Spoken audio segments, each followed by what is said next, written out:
அவருடைய சீடர்கள் அவரிடத்திலே வந்து, இது வனாந்தரமான இடம். இது என்ன இடமாமா? வனாந்தரமான இடம். அப்போ அவர்களுக்கு என்ன பயம் வருது அப்படின்னு சொன்னா, இந்த இடம் சரியில்லை ஆண்டவரே, இந்த இடம் சரியில்லை. நீங்க இத்தனை பேருக்கு சாப்பாடு கொடுக்க சொல்றீங்க, இந்த இடத்துல நம்ம எப்படி சாப்பாடு கொடுக்க முடியும்? இதே ஒரு சிட்டியா இருந்தா சாப்பாடு கொடுத்துருக்கலாம், அங்க பக்கத்துல வாங்கி கொடுத்துருவோம். இது வனாந்தரமான இடம். இந்த இடத்துல ஜனங்களை உட்கார வைக்க இதுல லைட் பெருசா இல்லை, வெளிச்சம் கிடைக்காது, ஜனங்களை சாப்பிட வைக்க முடியாது, சாப்பாடை இங்க வாங்கி கொண்டு வர முடியாது, பக்கத்துல எந்த கடையும் இந்த இடத்துல இல்லை.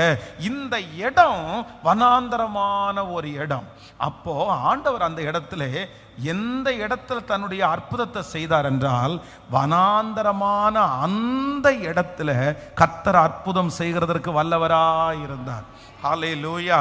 நம்ம நிறைய பேர் கண்ணை மூடிட்டு நிறைய பேர் சொல்லுவாங்க, தீர்க்க தரிசனம் கூட சொல்லுவாங்க, இந்த இடம் உனக்கு கேட்கல, இந்த இடம் உனக்கு சரியில்லை, அந்த இடத்துல இருக்கிற சூழ்நிலையோ இல்லை அந்த இடத்துல இருக்கிற ஜனங்களுடைய இது சரியில்லை, அந்த பழக்க வழக்கம் சரியில்லை அப்படின்னா அந்த இடத்த விட்டு நீங்கள் சேஞ்ச் பண்ணுறதை குறித்து நான் ஒன்றும் சொல்லலை. ஆனால் அதே நேரத்தில் இந்த இடத்துல கட்டு இருக்குது, இந்த இடத்துல சாபம் இருக்குது, இந்த இடத்துல பிசாசு இருக்குது, இந்த இடத்துல செய்வனை வச்சிருக்கிறாங்க, ஆனால் அதனால அந்த இடம் வேண்டாம் அப்படின்னு யார் சொன்னாலும் நீங்கள் நம்ப வேண்டியது இல்லை. நீங்கள் போய் நிற்கும் போது அது பாழான இடமா இருந்தாலும் அந்த இடம் பயிர் நிலமாய் மாற்றப்படும், அந்த இடம் நல்ல இடமா மாற்றப்படும். அந்த இடத்துல இருக்கிற சாவை கர்த்தர் மாற்றுவதற்கு கர்த்தர் வல்லவராய் இருக்கிறார். உங்களை கர்த்தர் எந்த இடத்துல கொண்டு போறாரோ அந்த இடத்துல உங்களை ஆசீர்வதிக்கிறதற்கு கர்த்தர் வல்லவராய் இருக்கிறார்.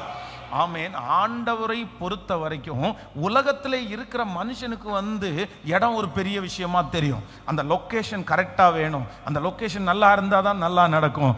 ஆனால் ஆண்டவர் உதிக்கிறவனுடைய வெளிச்சத்தினிடத்திற்கு ராஜாக்கள் ஜனங்கள் நடந்து வருவார்கள். நீங்க எந்த இடத்துல இருந்தாலும் நீங்கள் பிரகாசிக்கிறவர்களாய் இருப்பீர்களே, ஆனால் உங்கள் வெளிச்சம் சகல ஜனங்களையும் போய் சேரும். வெளிச்சத்தை கண்ட்ரோல் பண்ணுவதற்கு ஒரு மனுஷனாலும் முடியாது. வெளிச்சத்தை யாரும் அடக்கி வைக்க முடியாது. வெளிச்சம் இந்த இடத்திற்கு மட்டும்தான் படும் என்று சொல்ல முடியாது. நீங்கள் வெளிச்சமாய் இருப்பீர்களே, ஆனால் கண்ணு கெட்டாத தூரத்தில் நீங்கள் பிரகாசிப்பீர்கள். ஹல்லேலூயா.